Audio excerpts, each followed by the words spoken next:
Good to see you guys. Welcome everyone to our pre-K and early elementary e-learning webinar. I'm so happy to see so many of you come into this webinar.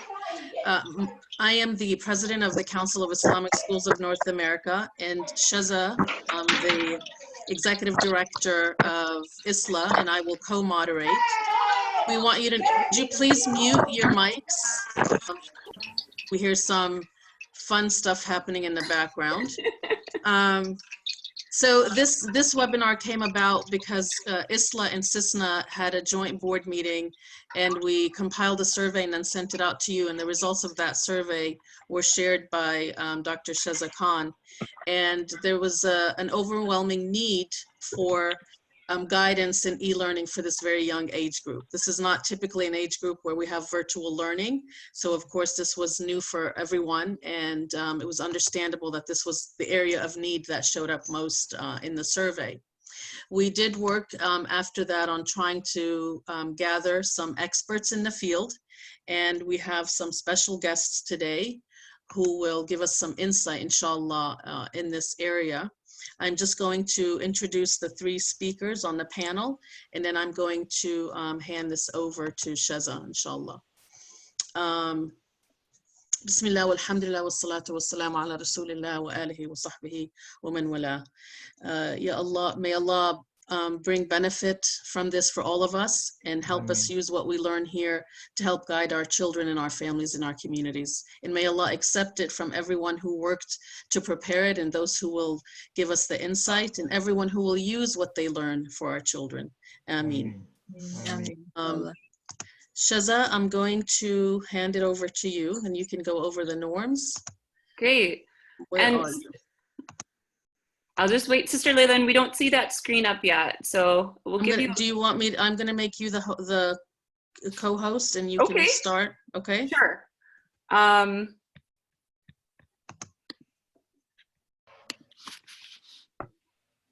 And let me know. Do I need to do something to show my screen, or is it? Share screen at the bottom of the dashboard. Say that again. Share screen at the bottom. If you no, I'm not the host. Layla's the host, so she has to give me the. I gave you co-host ability, but it's not showing the share screen. So you guys are all used to this. I feel that there must be a lot of compassion right now for us. Why do we not see the share screen? You may need to go into full screen mode if you don't have it on full screen on your computer. I do. I do too. Did we change something in the settings, Shaza, that prevented this? I think you should look at the settings in the account. All right, Shaza, why don't you go ahead and go over the norms? I'm going to go into the settings. Right, we'll try and get to it. It's okay. And if not, inshallah, we'll be able to manage without that. Okay, so again, thank you all so much for joining us. I know that this is really a strong need. We know that from the survey that we did, CISNA and ISLA, and we know, because we're all educators, that this is a hard age to really be able to engage with on distance learning. So we're really excited. Don't want to take too much more time. I just want to quickly go over some of the Zoom norms that we're going to be utilizing for this meeting. You should all please keep yourselves on mute. You can do that by, if you have your screen on full screen mode, you see at the bottom left-hand side of your screen, there's that little microphone. So it should be clicked so that it's on mute. And if not, Sister Layla will be muting you guys actively when we hear some noise. So get ready for that. And this is particularly when the presenters are, exactly, the host should mute everyone, inshallah. So after, we're gonna have an agenda, and I might just explain that to you guys if we can't get the slides up, and that's okay. We'll be, inshallah, leaving about 10 to 15 minutes for question and answer at the end. And I know that that's not a lot of time. So as you guys have questions, feel free to type that in the chat. That way we don't lose anything. And Layla and I, we've got Resha on as well, a board member of ISLA, Dr. Seema. We'll all be monitoring the chat and taking note of the questions. And if we can't get to it right now, we will, inshallah, follow back up with you guys. And we might have like a place where you can leave your email address so that we could do that, inshallah. So yeah, the biggest thing is please keep your mics on mute. And then if you do have something to say during the question and answer period, you can raise your hand to say that. Now, I don't see where you're going to raise your hand, because now I think I am a host too. I do see that I'm a host allowing people in. But Shows I can tell you, I can tell people. thank you, Rasha. So if everybody looks at the bottom of their screen, you see the mute, the stop video, the invite, and then there's a button that says participants. If you click that button, it opens up a side thing where you can see everybody's name. At the bottom of that, it should say mute me and then also raise hand. So if you press raise hand, there'll be a little blue hand next to your name, and that's how we will know that you have a question or have a comment. And then once you've said whatever you needed to say, then you can lower the hand, and that will remove the hand from your screen. And we ask, of course, that you keep your questions to just like 1 minute at the most. Please just really try to be concise. And so there we go. We've got 10 minutes for Dr. Seema, and then 15 minutes for Sister Sabeen, Dr. Sabeen, and Miss Courtney. And we'll get right in. Miss Seema, I'm so sorry that I know that you've sent the slides, and we're going to work on trying to get those up. But in the meanwhile, if you could speak us through your talk, we appreciate it. I wonder if we could share. I don't have a share button either, so I think it's in the settings. I changed it in the settings, but it's still not showing up. I think it would have to have been changed before. So can you put it in the chat for them? Oh yeah, sure, I'll do that. Okay. That's a good idea. Thank you, Lila. Okay. A'udhu billahi minash shaitanir rajim. Bismillahir rahmanir rahim. Assalamu alaikum, everyone. What an exciting little grid. The Hollywood squares of ISLA combined. It's really nice. I have 3 things to talk to you about. 1 is content, 2 is Iste Standards, and 3 is EEE. And so when I think of content, I mean, you know, context, I didn't mean content. And when I think of context, we're talking now about early childhood. We're also going up maybe even 3rd to 5th elementary, you know, but young children all of a sudden find themselves in a virtual classroom, along with their parents who may be as uneasy as the teacher who may be new to this.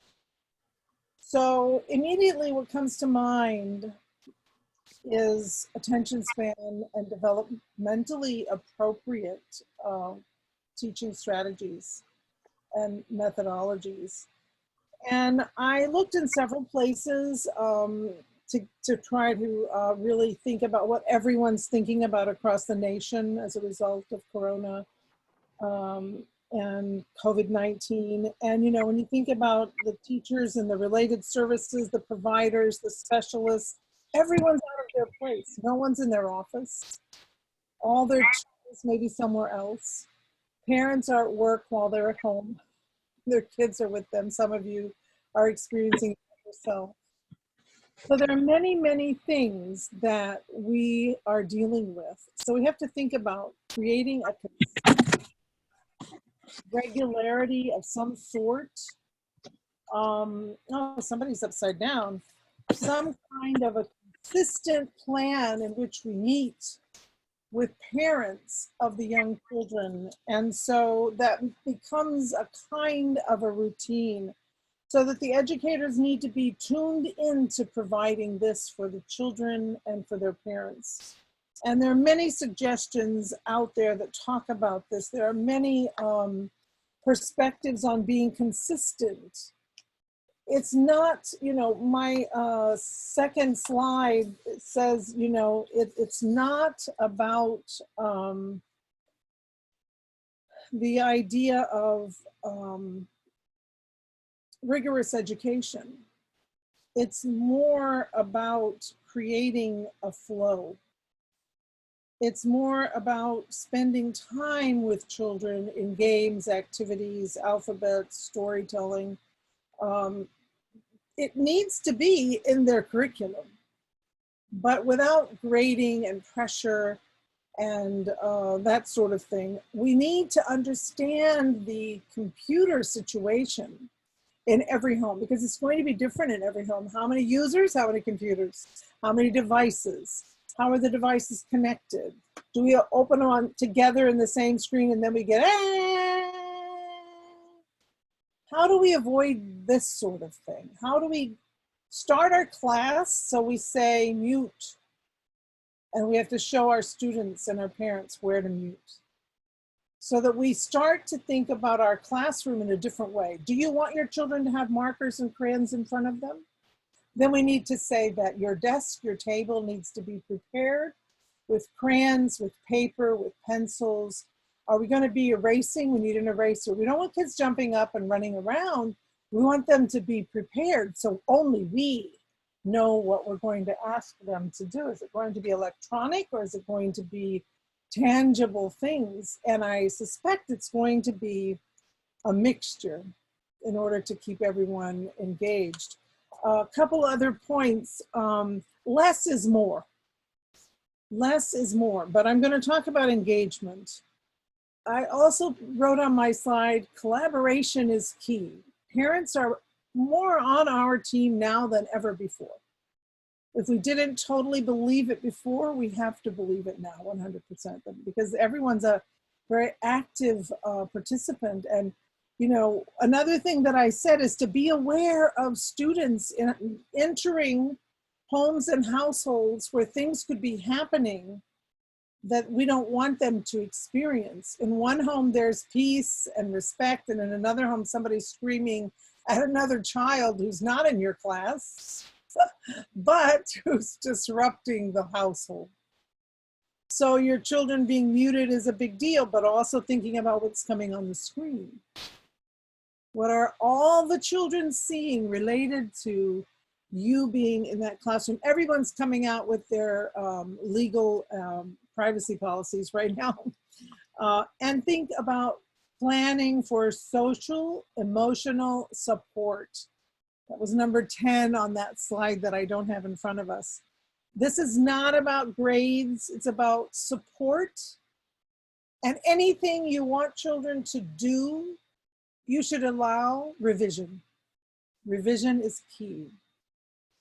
If it's not clear, they won't be able to do it. If they don't know it, they won't be able to do it. And they won't be completely sure what exactly you're pointing at or talking about, because they're not in front of you like in the regular classroom. I'm sure many of you know this. I'm going to move to some other more important details. But I think we have to keep options and opportunities at the forefront of our minds. So I said that this is rapid response, what we're doing now. There's a lot of risk, and parents are going to be taking a lot of the role. And so this is not about searching for tools. This is really about thinking how our strong pedagogy needs to be happening. What we plan, the pedagogical, methodological, strategies that we think are important need to be what's forefront in our mind, not the Kahoot game or, the story told by the author. What skills are we getting at? And how are we fitting the early childhood learning skills and development, developmentally appropriate, with revision being possible, with support being important, with parents being team players.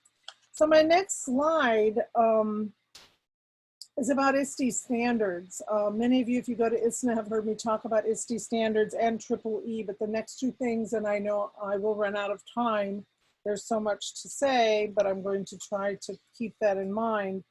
Iste Standards have done this for us. Iste is International Society of Technology Educators, and they have set out wonderful standards, and pedagogy is it. That's the name of the game. Creativity and innovation, communication and collaboration, research, critical thinking. Yes, and even children that age can research. We can assign them to interview their parents. Go home today after we turn off the camera and ask your mother or your father to call your grandparents to ask them this question. draw a picture of the answer, or remember the answer. I want to ask you the answer tomorrow. So research can be in many ways, knowing that we're teaching children that they can seek knowledge from the cradle to the grave. And that is part of what we understand from the Iste Standards, that we're looking for information fluency from the very, very early ages of our children. They're the most beautiful storytellers of any age people I've ever known. The little ones, they tell the best stories. And one of the things highlighted in most gifted literature tells us that the storyteller in the early grades turns out to be the one who has the highest level of achievement as they grow older, unless they're hushed, unless we sit down, raise your hand, don't speak unless I ask you, all those things. So critical thinking, problem solving. I love the story of the lima beans in a baggie with a paper towel. Everybody gets one. So in this case, get a baggie. Can you find some lima beans? Maybe we don't have that exact thing, but you can show them an experiment of your own, and over 3 weeks, you could hold it up and show it to them. So you get the lima beans because we're altering our presentation because we're now in a virtual environment. So I used to take every one of my students in 6th grade, they had their baggie of their lima beans, they sprouted, the stem went up, the roots went down. After a while, I said, okay, every other person, turn your baggie upside down. And then we were keeping a lab notebook of what's happening. And the roots would go back down and the stem would turn to go up. Allah subhanahu wa ta'ala, you know, everything needs a connection to the seed was made to know what it needed to do by the blessings of Allah subhanahu wa ta'ala. So those standards invite us to connect Islam to everything. So the Iste Standards are 7. I had the website. So when you get this PowerPoint, look at the website, go there. Note that there's administrator standards, teacher standards, or educator, like all of us are educators using educator standards because we're all teachers. And then there's P12, the student. So it's a very rich website full of things to understand what we need to do. So we teachers, we educators need to adapt and modify our strategies, our innovation, our way of teaching for being online, and not allow the use of technology or the digital tools to be a wow factor. We want to be deliberate. We don't just show a video. That can be engaging, but it might not be enhancing their learning, and it might not be extending to their life. The examples that I just gave are extending learning into their life, where they research, contact a parent, grandparent, do the lima bean thing, think out of the box, and all those things. So this is the book that I want us to think about now. After the Iste Standards, on the website, you'll see the title of this book. If I hold it just right, I think you might be able to see it. It's Learning First, Technology Second. So that means that I don't pick Seesaw because I want everybody using Seesaw.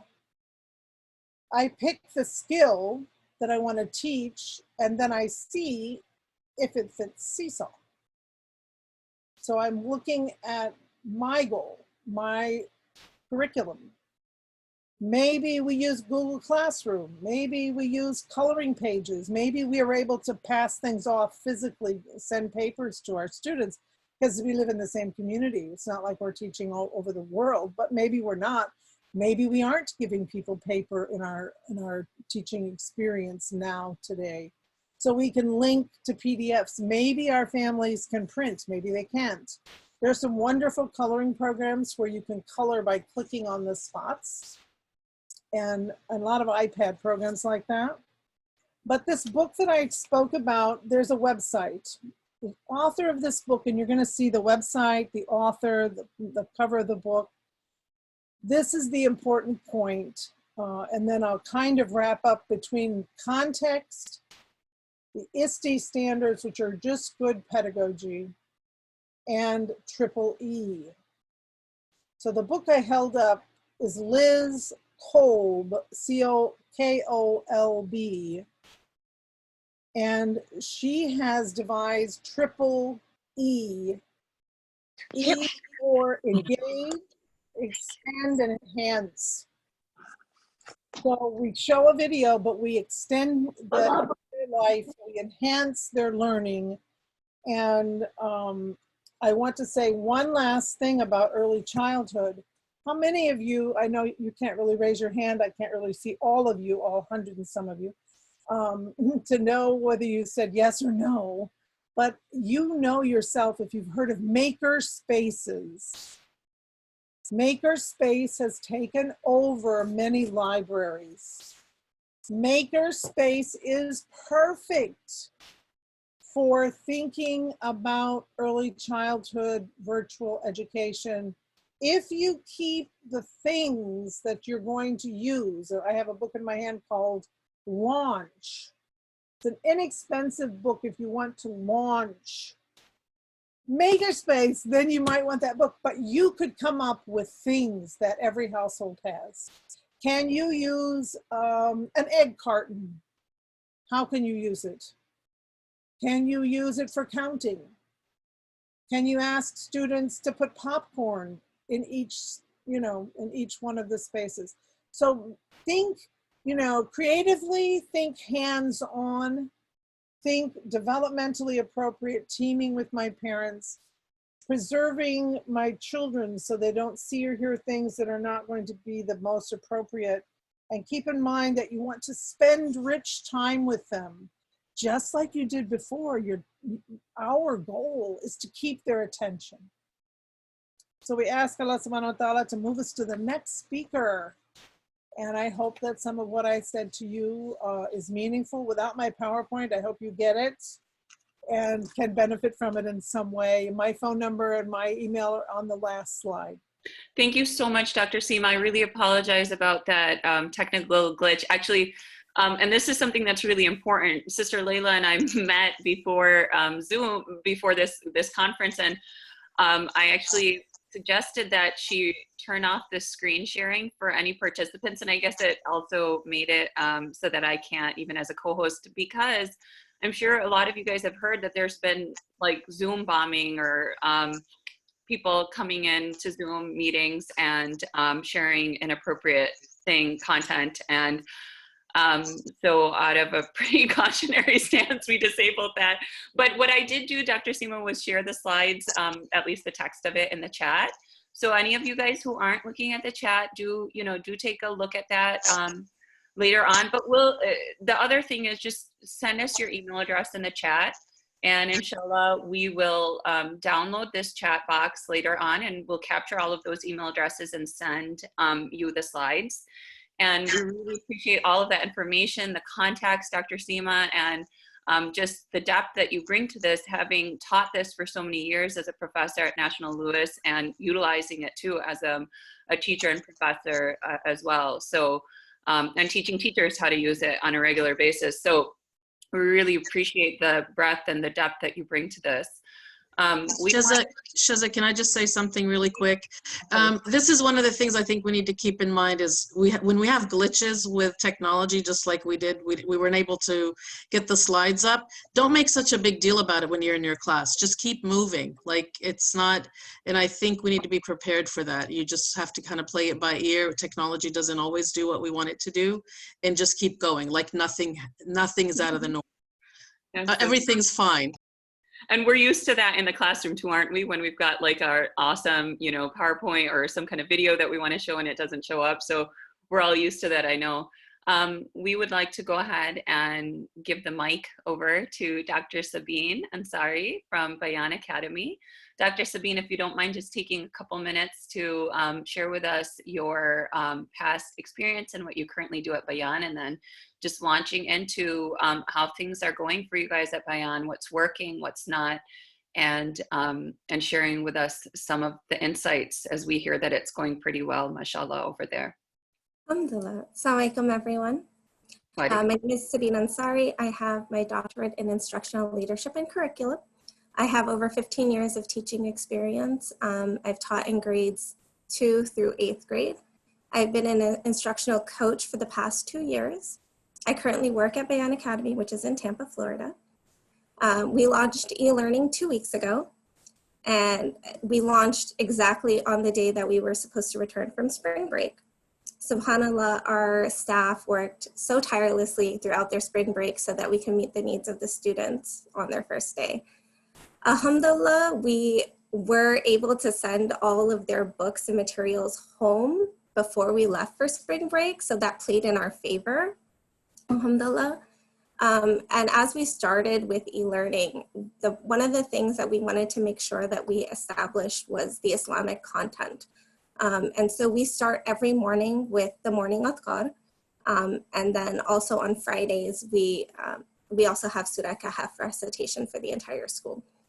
Our school is a little bit different where we have 2 different campuses. We have an elementary campus and a middle and 9th grade campus. We just started adding high school to our school, alhamdulillah. So a few things that I'm going to reiterate that Dr. Seema did touch on is, will be throughout actually everything that I was going to point out that's working for us. One of the main things that Bayaan Academy has done and continues to do through this e-learning platform is communication. We communicated with parents during spring break, letting them know that we are working and getting things ready to go to e-learning. We made sure that we had a forum for parents to discuss any questions, anything that they needed before we even launched, so that we could have their input as well. We have staff meetings and meetings with students even to make sure we have everything in place that would meet their needs. One of the things that our head of school did and continues to do is she shares, Sister Banshta, she shares everything that we're doing. She shares with the staff to make sure we're all on board, to see if there's any glitches or any issues that are coming up that may need to be addressed before we launched e-learning, excuse me. And then also, once we created the schedule, it got sent to the parents. And there was a note that said, if you see any issues, please respond and let us know, and we can tweak it. So when our schedule was sent out, it wasn't set in stone. There's leeway. There's an opportunity to make changes. We even had a student, a 9th grader, who responded with an issue that the 9th grader noticed that none of the parents and none of the staff noticed. And we addressed that concern and we made adjustments based on that. We make sure that we are communicating with students, and now what we've done this past week, we actually launched a Zoom time slot for groups of students to meet with an administrator or teacher to check in and talk about what's working, what isn't working, and what they wish they were seeing. And this is something that we want to make sure that we are involving our students in their learning process. And I have a pre-K child in the school, and even he was invited to join this Zoom session. I haven't added him in yet, but I'm thinking maybe next week he could sit and at least watch and see what his peers are talking about and what they want to see. We also have, throughout the week, we have optional teacher meetings, so that if on Monday something isn't working, they don't have to wait till our Friday staff meeting to get something addressed. They can meet one-on-one or in a small group with administrators and get those issues resolved quickly. And the other thing is, if it's not resolved in a meeting, we always say, if you remember it later, it's okay, email us. We'll get to it, we'll work with you. The next item that I wanted to reiterate is simplifying. Simplifying and reducing stress. Our head of school keeps reminding us to do this. Alhamdulillah, we have these amazing teachers that want to dive right in and teach the entire curriculum. And that's a great quality to have. However, this is going to cause burnout and overwork teachers, students, and parents. And that's completely not necessary. We need to focus on those skills, like Dr. Seema was saying. Pick those skills and focus on them. Make sure those skills are what is being accomplished throughout the teaching day. And assessments, this has been one of those tricky things where teachers want to still give tests and still give unit tests and still give spelling tests. So we have to kind of step back from that assessment world of doing formal assessments, pen and paper, pencil and paper, and move into more of an informal situation where students have whiteboards or paper at home, the material that they have, and use that to check in with students and make sure they're all putting up their whiteboard and showing it, and the teacher can see all of the students on the screen and do a quick informal assessment. Okay, let's see, 70% of the class is getting it. I may need to do more examples, or I may need to explain the topic further. And moving on that way it seems to be more beneficial, because it's going to be more difficult to be able to reach out and sit down with that student one-on-one in this e-learning platform. The biggest focus right now is making sure that the students have a sense of security, and that sense of security is you as the teacher being there and them seeing their classmates who they don't get to play with anymore. And that is something that the younger students especially feel like I see it from my son, so that's where I'm pulling this, where they feel the most comfort. As soon as their classes start, their like little faces light up and they see their friends who they don't get to visit anymore, who they don't get to play with on the playground anymore. And now they get to have them in an e-learning situation where they're cutting paper together or drawing something together, and coloring and making shapes out of clay. So these are the things we have to keep in mind, that these younger students who are being thrust into this virtual world need to have that sense of comfort. And one of the things that we did come across is the materials, getting those materials to the students, or asking parents to get materials when maybe they're in lockdown. So one of the things what we have done as administration is we prepared kits for parents that they could drive to the school and pick up their kit and leave. And so that's something that it requires a bit of coordination. Alhamdulillah, a lot of our students do live in one neighborhood, so it works out pretty well delivering those items to their front door and letting them know that they're there. The next thing I wanted to move on to was consistency and following a routine. As I said before, this allows the students to have a sense of safety and security, and this allows them to also feel like they're being looked after. Yes, they're at home, they have, inshallah, they have their parents, they have grandparents, they have aunts, uncles, they have caregivers. But with little kids, it's so important for them to feel some sort of consistency in their daily life. So their parents may be working and they're not able to talk or play with their parents or their siblings. And so having this e-learning platform allows those students to connect with other individuals throughout the day. And then I work with teachers one-on-one and in group settings. And one of the things that we discussed was keeping things similar to what you do in class, but not the same, because you do have to adapt and change and look for those key components that you need to normalize for the students. So yes, maybe you're reading a story to the student, but now you're going to connect more through the screen with each student. And then you make adjustments as needed. For example, one of the pre-K classes decided that they were going to do a cutting activity. And a couple of the kids had a meltdown that they could not cut. And mom wasn't available to help them because mom was helping another student with launching their Zoom class. So having that patience and saying, you know what, it's okay, you can try later, or it's okay, let's do a different activity. Instead of cutting, we're just gonna draw. Something simple that we can do to make it work so that the students don't get overwhelmed. And then the next thing that I wanted to talk about was scheduling.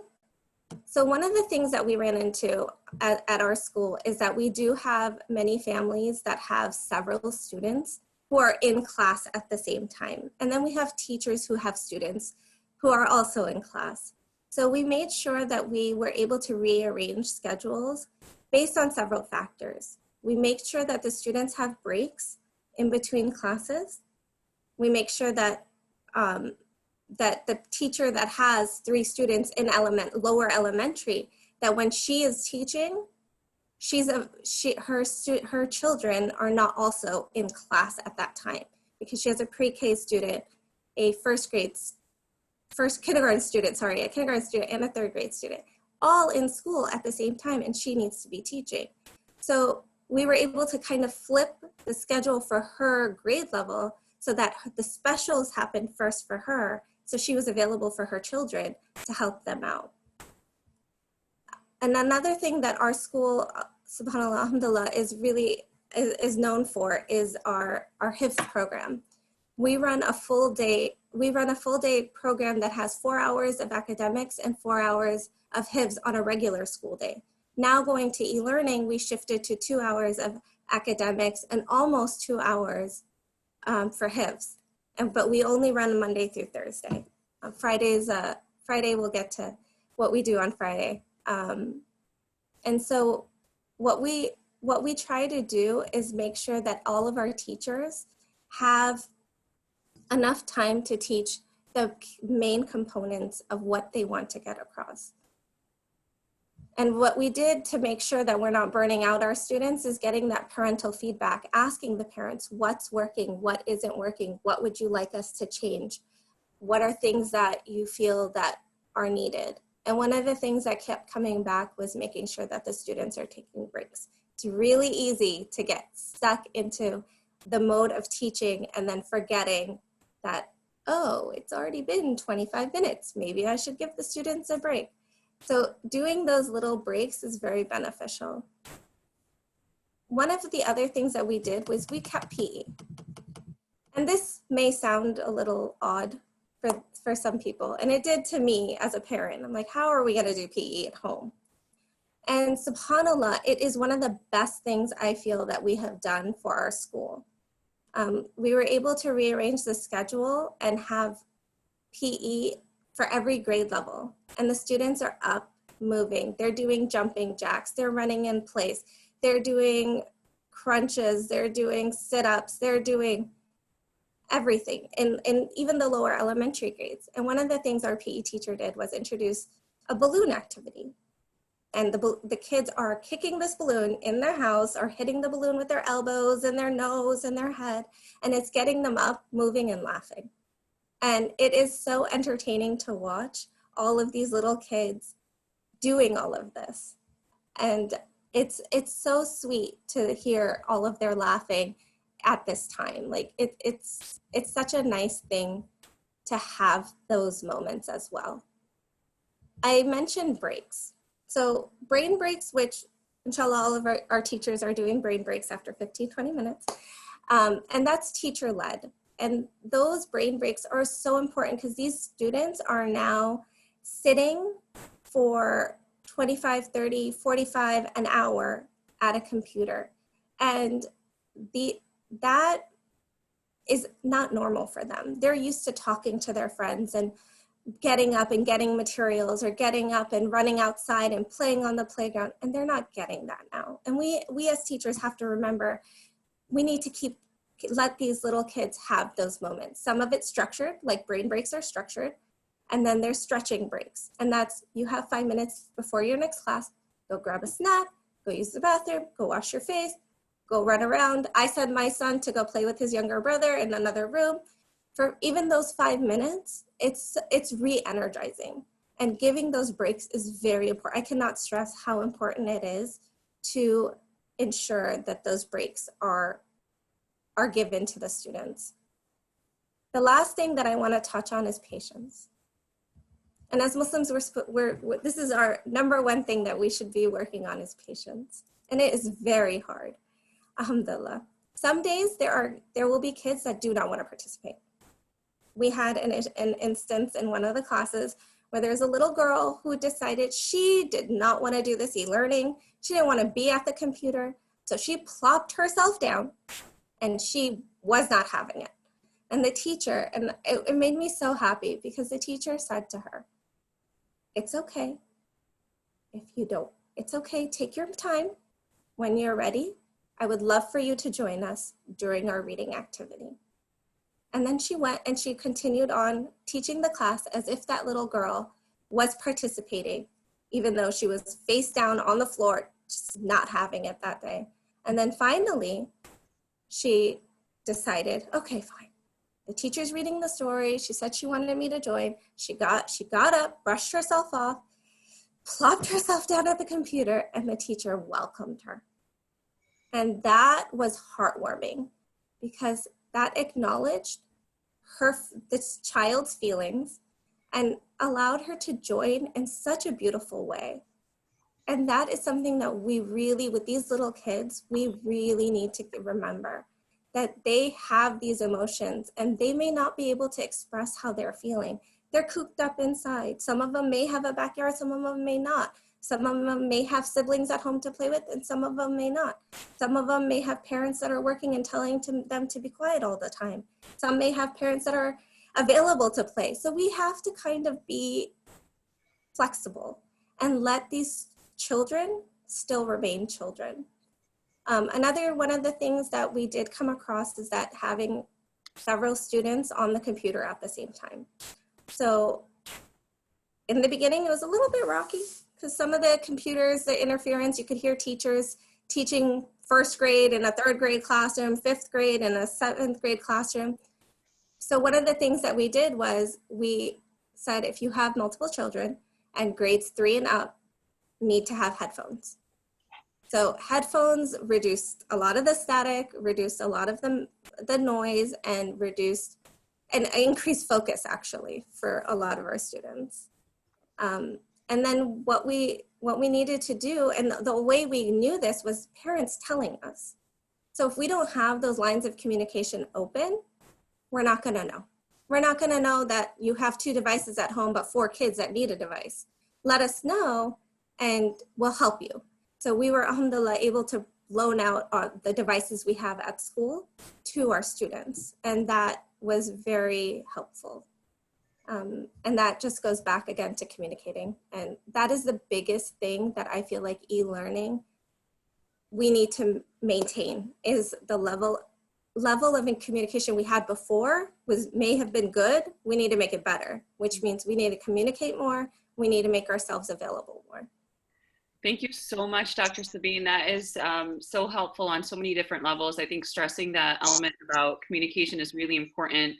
I know that we have a lot of teachers here and they might be wondering, how they can own that communication element, and we can inshallah discuss and address that later on. I do see all of your questions coming through in the chat box. Inshallah, we will make time for question and answer. I know that we're running a little behind, but we also have so many of you joining from all across the nation.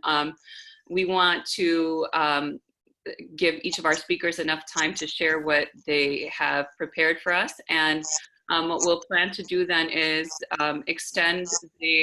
we'll complete our presentations in the next 15 minutes, and then we'll open up for another 20 minutes of question and answer.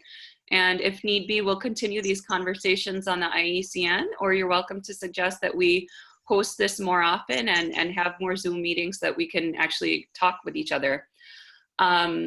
So what I would love to do now is introduce Miss Courtney Benson from Sandy Springs Friends School. It is a school located in Maryland, I believe, and Miss Courtney is the interim head of division head of the lower school. We're so happy to have you here, Courtney, and Courtney is going to share with us what's working and what are some of the struggles that they themselves have had. And Courtney, if you don't mind just sharing with us, I know you guys are a really large school, and I'll just share that Courtney is not representing an Islamic school. This is a different, technically a Quaker private school, but they accept people of all denominations and faiths or not. And if you don't mind just giving a sense of the size of your school and how many, what grades you guys go from and to. And absolutely.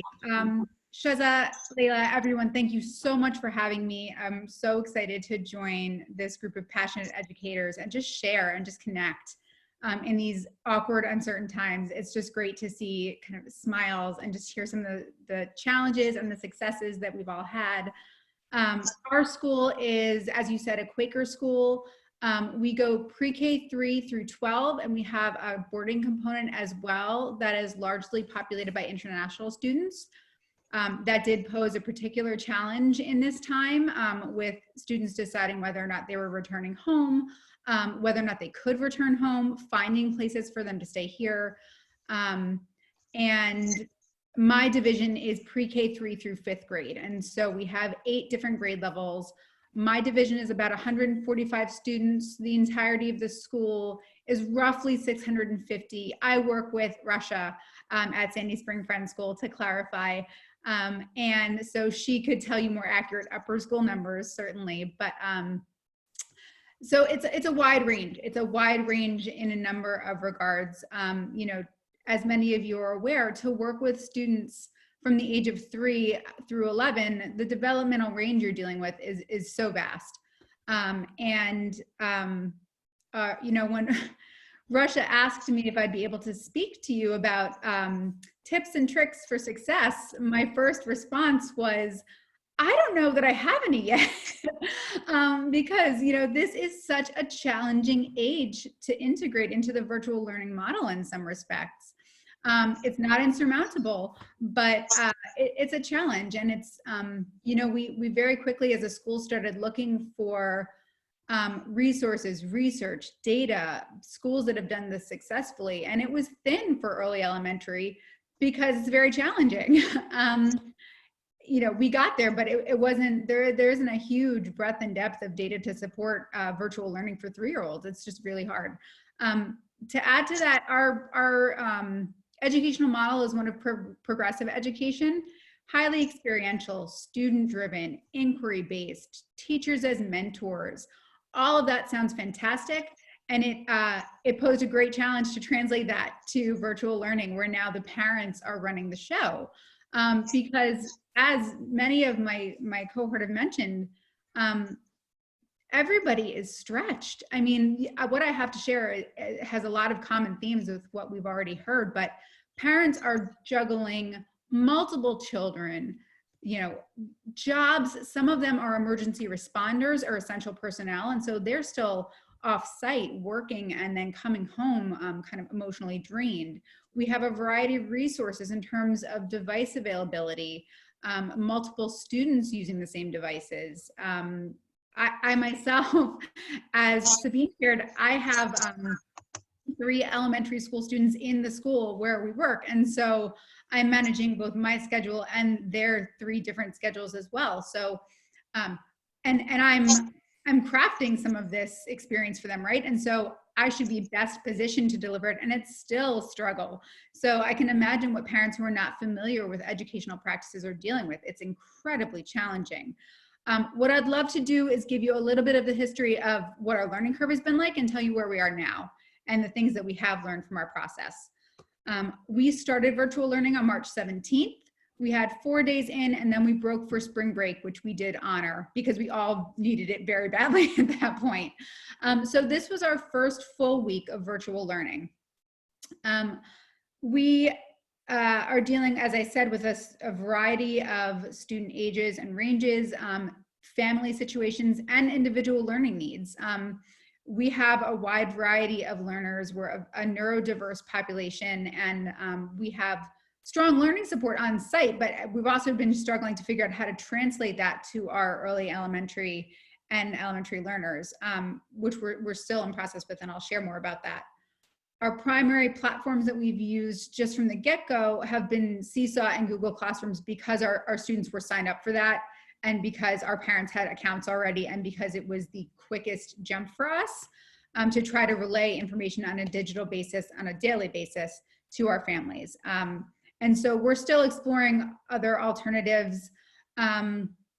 I know that Seema mentioned you picked the technology second, and I think that's right. We were just kind of doing a little bit of backwards math with what we knew parents already had and then going from there. But as we get more into this, we're seeing that, you know, our technology needs to meet our learning goals and not the other way around. And that, thank you for that point, because I'll be bringing that back to my faculty to kind of open that discussion. So as we started those first few days, we learned a lot. We very quickly realized that parents had some pretty specific needs. They need a clear schedule with structure and expectations. They need, as my peers have referenced, so much communication. I mean, if you thought you were doing well, double it. You know, the disconnect within our community is significant. When you have such a tightly knit school community that relies on each other so heavily just for social and emotional connectivity, to suddenly find yourself in the absence of that is a little bit devastating. I mean, for students and for parents alike and for faculty, it's been a challenge, and that's one of the things that we've needed to really facilitate is continued communication. And another thing that we really quickly realized is we need to decrease our workload and our expectation for completed product and our expectation for just basically everything. We just need to tone it down and keep it simple. You know, even the most basic assignment, if you have a word bank for students that you send out via Google Classroom, you can't assume a printer, and you can't assume that parents can reproduce that easily. And so you need to take your most basic assignments and break them down so that perhaps step one of the actual assignment is just writing the words, for example, as opposed to providing a word sheet that parents can't replicate. And so we're still very much learning about that and realizing that this is not taking our day and shoving it into a virtual learning experience. This is recreating and really distilling what we need our students to know by the end of this year.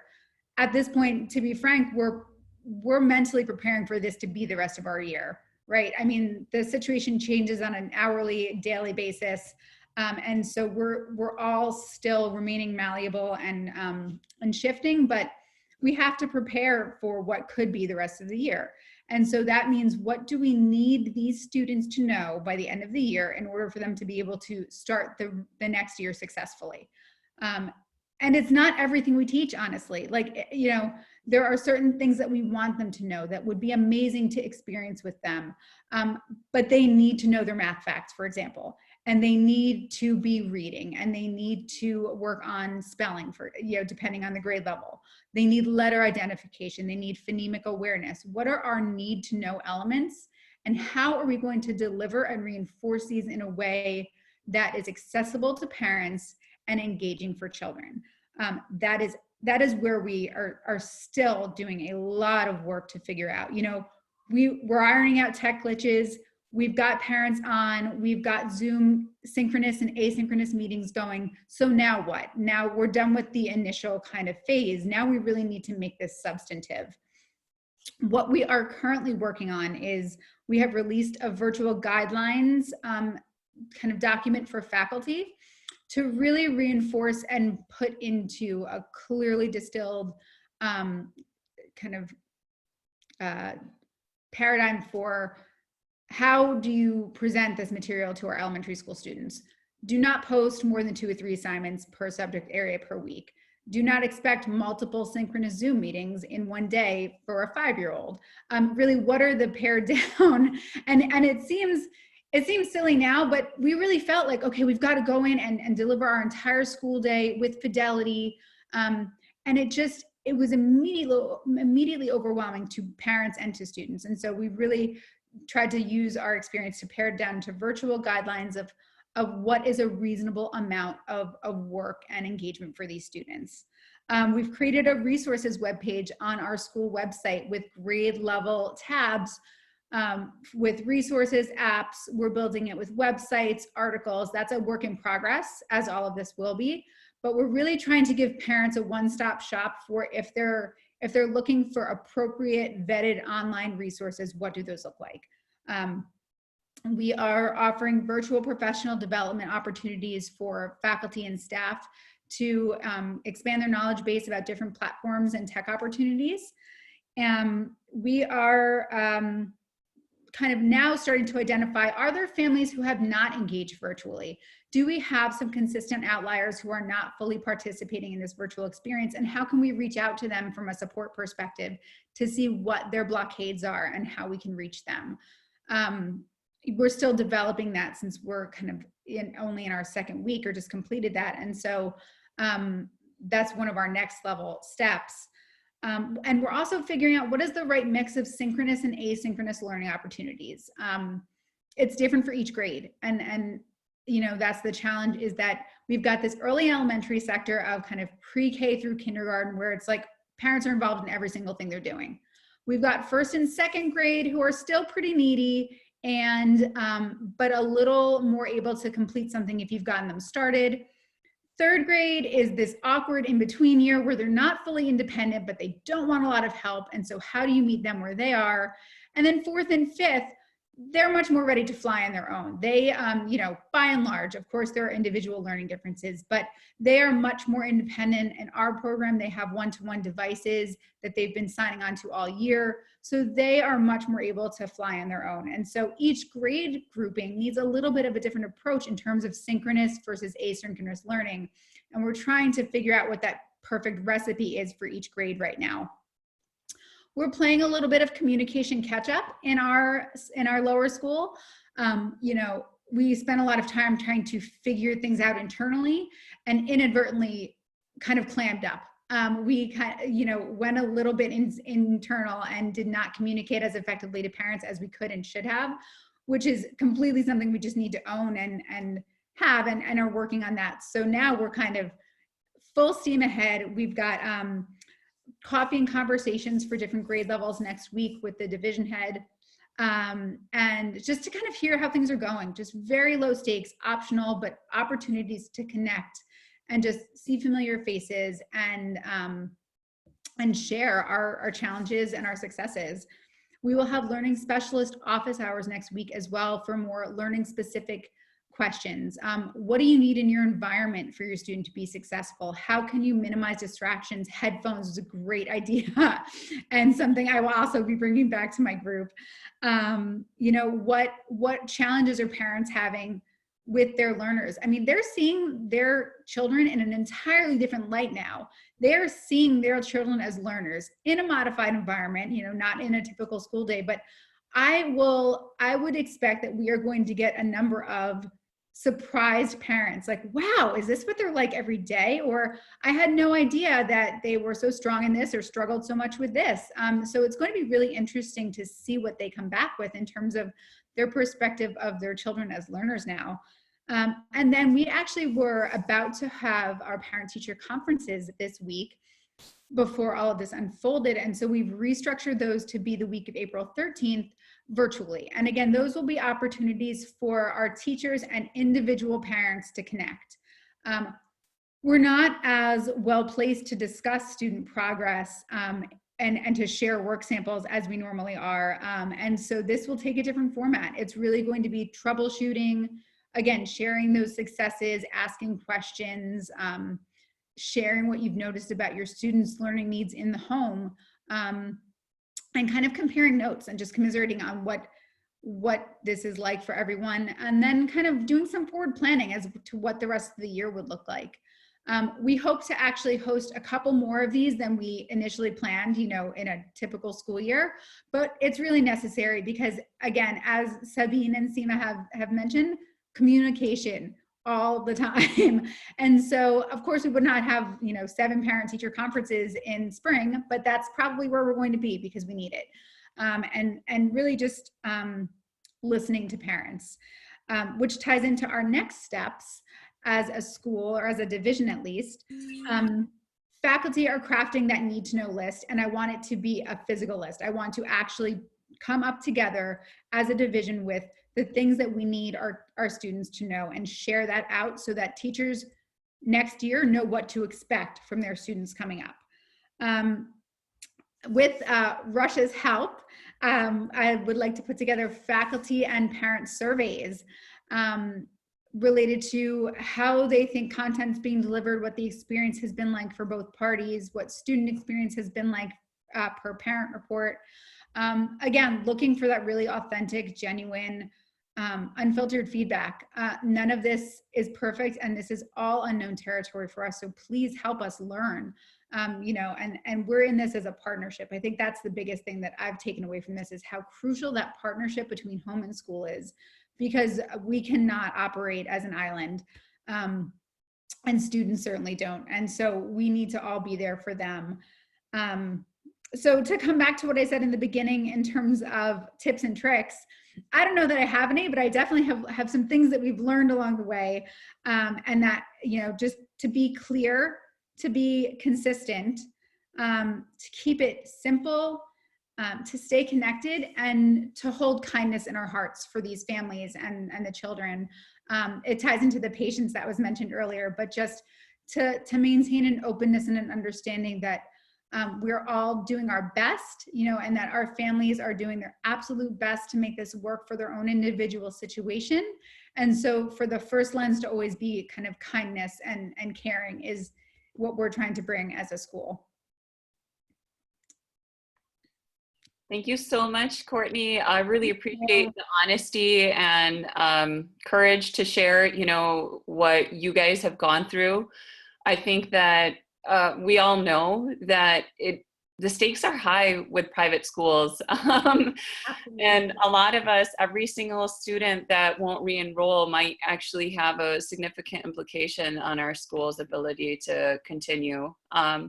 So we know that those stakes are high, and regardless, we are very passionate about serving our students without that external context in mind even. We want to do the best that we can, and there's so many different things at play right now. We have reached, of course, the top of the hour. We're already 6 minutes in, and we really appreciate all of our speakers being patient with us and sharing so much of their knowledge and expertise. We know that you all have a lot to share as well and have a lot of questions. I've been writing down some of the questions coming through, and I would just like permission to go ahead for another 15 to 20 minutes with some of that question and answer. And then inshallah, we're seeing some suggestions for a part 2 to this, and we'd be happy to host that inshallah again. So let me jump right in. I heard several questions. I saw several questions about how do we teach Arabic and Quran online, in particular to pre-K to 2nd grade. And I wonder if Dr. Sabeen wants to speak to how Bayaan Academy is approaching this. So the way that we have determined to continue with our Arabic Islamic Studies Quran program is we have almost a 1-to-1 ratio with our Arabic Islamic Studies Quran department to our academics teachers. So they have, for pre-K, for example, they have 25 minutes for their Nuraniya class and their Islamic education class. And then they have another 25 minutes for their Quran class. And then for kindergarten, 1st and 2nd, it's about 30 minutes. So it's an hour total for each day. So we meet Monday, Tuesday, Wednesday, and Thursday. Our online learning is approximately 4 hours because we do the 2 hours of academics and 2 hours of Arabic Islamic Studies Quran with PE as well in that other block of time. So we have, what we've managed to do is break apart those classes into smaller groups almost for the older kids, but for the younger kids, we've kept them almost whole group except for pre-K. So pre-K and kindergarten, they split. So one teacher will take half the class for Nuraniya and the other teacher will take the other half for Quran, and then they flip. So we use Google Classroom and Google Calendar. So the Google Calendar will populate all the classes. So for the student, on the student end, it's a lot cleaner to look at. So they just click on the next class that they have to attend. On the administrative end, I see 53 classes for the entire day. And then I can click into each class as the day goes on.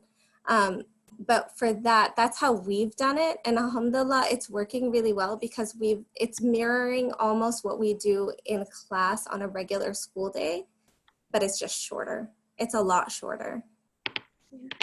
So someone's kind of surprised, a full 4 hours for pre-K as well. I think that I just want to stress that you did mention the breaks in between, and do you want to just kind of address that quickly? So we start our day around 9 o'clock, and then they have academics for an hour. They have a short break, and then they go into Arabic, Islamic Studies, Quran, and then they have lunch. And then they have, and then they have academics again. So for pre-K, we kind of had to break it apart quite a bit with several breaks in between, so that like during academics, even though it's 1 hour and then another hour, they still have about 3 breaks inside of those 2 hour sessions. And then they have break from Nuraniya to Quran class. There'll be like a 5-minute break in between. The kids are loving it because the teachers are very interactive with them, and they enjoy it. The kids Are the parents really involved? We're seeing questions about that coming through too. So in the beginning, the first week, the parents, I run tech support on the side during the day. And so I am constantly in contact with the parents throughout the day from 8:45 till about 3:30. I'm on my phone, I'm on WhatsApp, I'm on Zoom, I'm on whatever the parents need to help them help their child. And for the most part, it's similar to what they're doing during the day. So the students already know the flow. The flow was already established. We maintain that similar flow and expectation so that the students weren't like, well, what's going on? Why is this different? It's not different. It's similar to what they were doing in class. And that therefore the parental involvement is, oh, I forgot to put the book on the table, or, oh, I forgot to grab the crayons for you. We also send out reminders. The teachers are really good about this. They send out reminders over the weekend or the week before saying, Monday, this is what your child will need. So we try to make sure we have those items available on the student desk at home or wherever they're working, so that they don't need to run to mom or dad or the caregiver, whoever's at home, for every single thing. So those items should be, in a perfect world, already available. And if they're not, the teacher understands that, and the teacher is saying, oh, you don't have a whiteboard today? It's okay, use a piece of paper or use a construction paper. It's okay, do what you can. Okay, so that helps. And I think that also addresses some of the questions that we see about how are you handling grading and assessment, that there's that level of flexibility and kind of that compassion, knowing that not all the parents can be as engaged as others, just given many different factors, work and many different things. Seema, I do see your hand raised. Yes. To that one, because I think that schools really need to take time out and help parents understand. Just like the glitch we had here today, parent meetings could alleviate the burden of parents not knowing where to upload something or why their thing is not working. The teacher's frustrated on that side, parents frustrated over here, you know, and a couple parent meetings, tutorials or links for them could be really helpful. I also forgot to say one thing that I was trying to get Shaz's attention. In the Liz Kolb talk that I was telling you about, when you see the link, if you really want to get on board with some of these things, like how do we engage these students, go to the website, the Liz Kolb website, and look at the 3 little short videos: engage, enhance, and extend, and also find the rubric. There's a pull-down menu, you find the rubric, and then you can test your own idea. I'm going to use this technology. How does it score on whether or not I should use that technology or not? Okay, and I'm just adding that website right here in the chat, Seema. Shaza, can I add something to the question about Quran in Arabic? Please, and Leila, you didn't introduce yourself as also the principal of Nur al-Iman School. I know right now you're wearing the CISNA hat, but I just want to go ahead and before you even share what you're going to share, your Islamic schools in the U.S. Right, I am the head of school at Nur al-Iman School in Monmouth, New Jersey. And we have a fairly large early childhood division.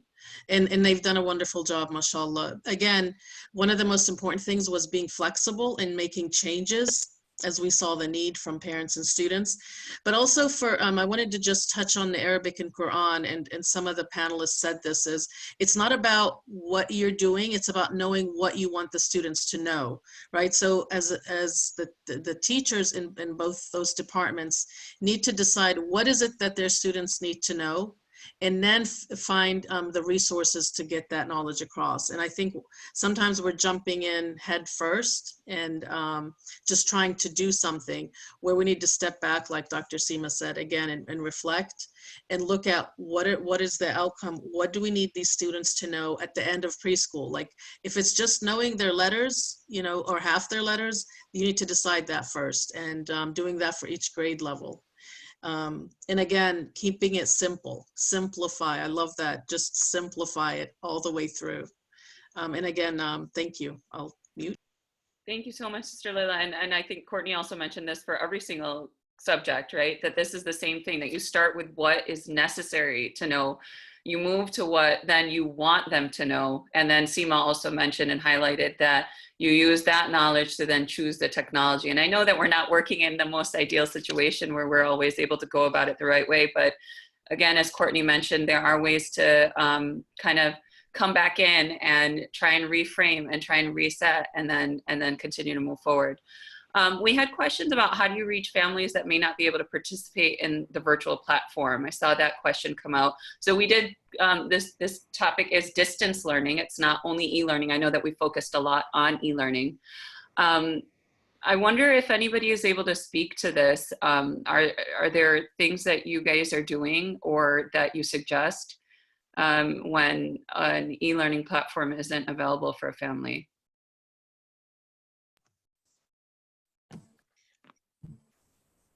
I don't know if I can address this issue perfectly, but one of the issues we did run across, and I did mention, was that some of the students didn't have devices at home, and we did lend those out. And another issue that came up is families that have a lot of younger children at home and have babies at home. And we did make modifications for certain families based on need. So, and that's a case-by-case basis, and the head of school decides that, and we work with them to make sure that they have everything that they need in order to be successful.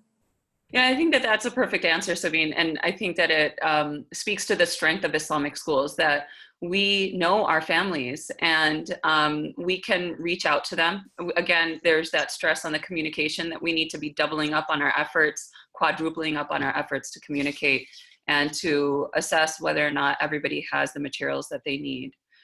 All right, we've got about 5 minutes left. I've got a few other questions here. I wonder if we want to use that raise the hand function for somebody who's joined and is really anxious to find out something. All right, Miss Bibi, I saw your hand go up. Are you ready to ask your question, Mrs. Bibi? Alaikum. Wa alaikum salam. How are you? Alhamdulillah, thank you for joining. One of the questions that I know I wanted to address was when my kids, I have kindergartners, and a lot of parents don't have technology at home or access to it. So what I've been doing, it was the WhatsApp for them, where I just send out the assignments and they just take pictures and send it back to me that I know that they're doing.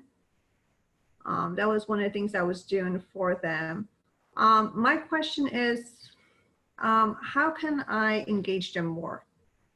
I feel like very disconnected from them because, you know, a lot of parents don't know to use Zoom. They don't, and some of them are working. So they have like an older sibling with them at home. So what can I do in that situation?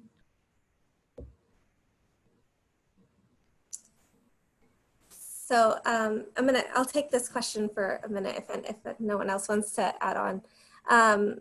One of the things that I think you might be able to do, especially if they do have access to WhatsApp, maybe doing a WhatsApp video, and send it to your group or your class.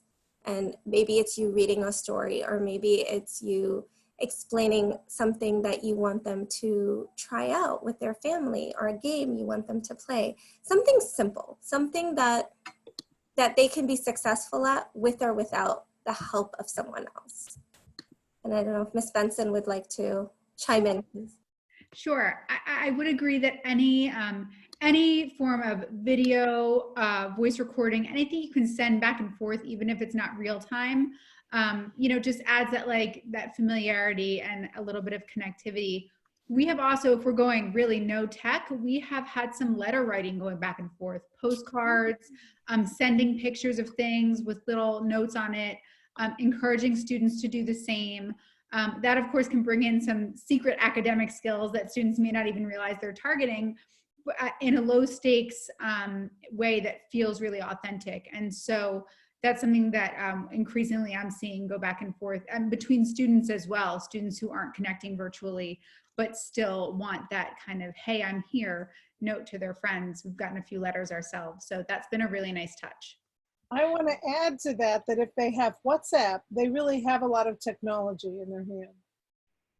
They really do. I mean, if you have an iPhone as a teacher, you have a document camera in a regular classroom. If your parents are able to receive your, you know, WhatsApp as then they can click on a video link. So you can create a message to each kid if you want to. You can record something, you can talk to them about their skills, about their learning that each one plays, or it could be the whole group, or it could be a group of 3 working on a particular skill, another group working on a different particular skill or surah. That's my suggestion. Just work on that technology. And the reverse is true as well, Dr. Seema. They can also record and send to their teachers, right? You can send them a list of questions or ask them to read a story to you, and they can send that to you. And that's a great way to also communicate. Again, WhatsApp is probably magical if you really think about it. It's a great tool. I don't know that we ever realized that we were going to need WhatsApp to teach early childhood, but. Right.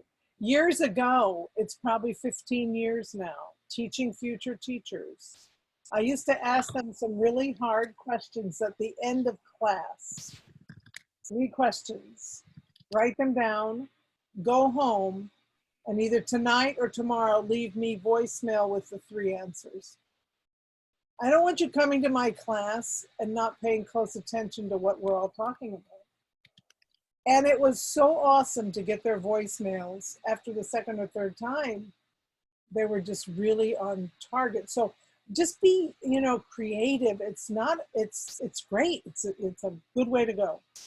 I think that that's a great way to kind of move around the situation of devices as we traditionally think about it as iPads or laptops. And I think that we all have a cell phone, so that definitely works. I see 3 more hands raised, and I know we're at, I'm Central Time 5:22. We're a little bit over. I appreciate our guests staying just a little bit longer. We'll take these questions, or at least we'll start with Sanober, and then we'll end inshallah by 5:30. I really appreciate you all staying a little bit longer for our participants. Thank you. Sanober, go ahead. Alaikum, Jazakallah khairan for this wonderful thing, and it really means a lot because I teach PK 5 days. So my concern was, do we have to be more academic, or does it have to be a balance, like more of fun going and interactive? And do we have to do exercise like every day, like 7 minutes or 8 minutes? So what do you guys think about it? So what is the best thing to start with the kids if you're starting at the Zoom meeting? So what is the first thing? Should it be exercise, fun activities, or directly we go and go like for the ABCs and the phonics and everything? Sanober, great questions. And what I'm going to ask, and please feel free to answer, Sabeen or Courtney, how you guys are doing it in your pre-K. And I'll also ask if you guys could email us your sample schedules that your pre-K teachers are doing, and then we'll share that back out with you guys. So go ahead, Ms. Benson, go ahead. Thank you. Still figuring out some of the tech myself. So I'd be happy to email the sample schedules. We have had very low stakes online interfaces in the pre-primary classrooms all the way through kindergarten. Just last week, they started doing morning meetings and integrating some of the kind of calendar math and things like that back in. But really, our goal for the first week and a half or so of virtual learning was building rapport online and connecting, seeing our faces, setting norms the same way we did, but doing that kind of guided discovery.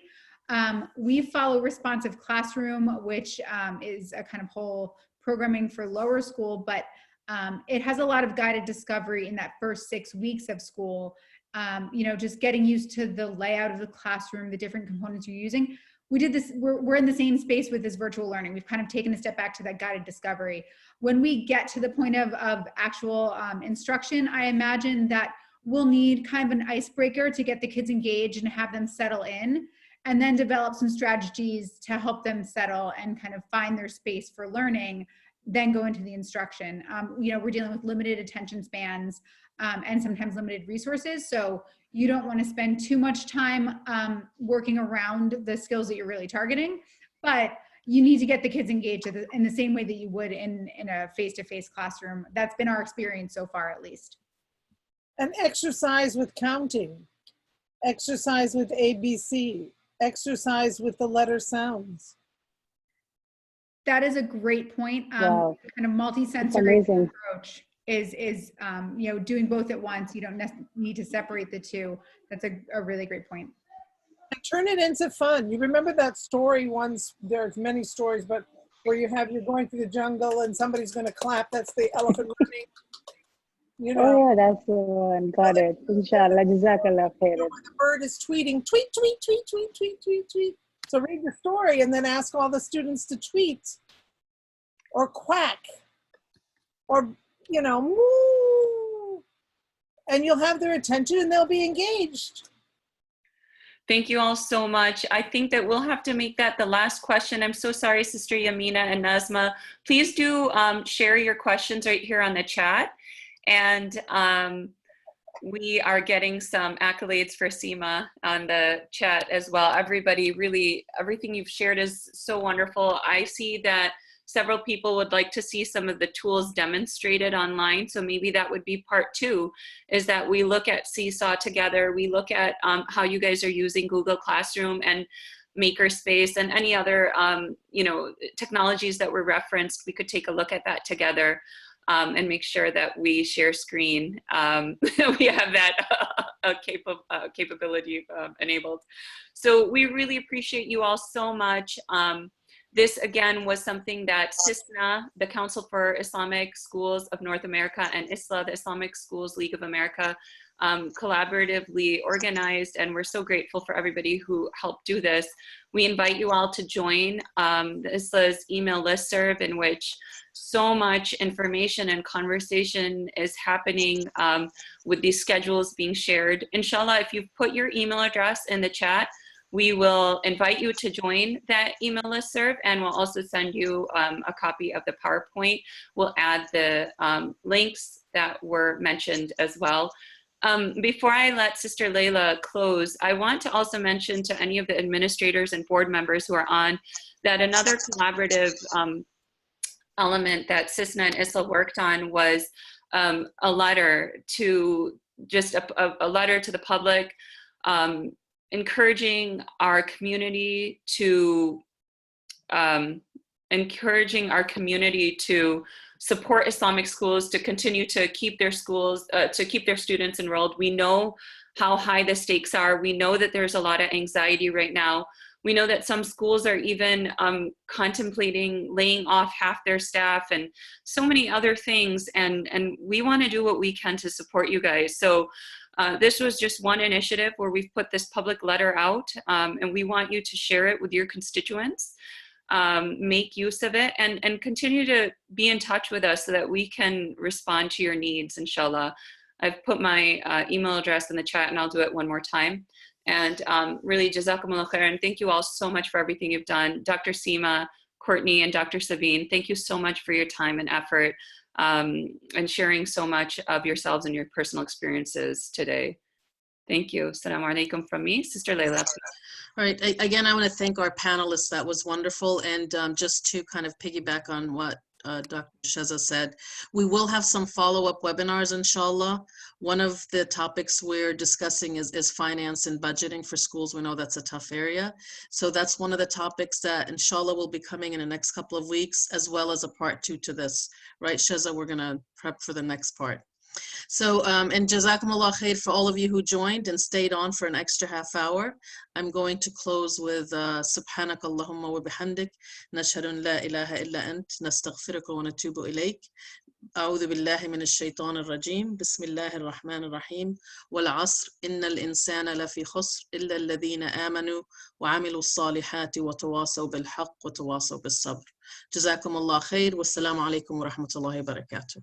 Thank you all so much. Assalamu alaikum. Wa alaikum assalam.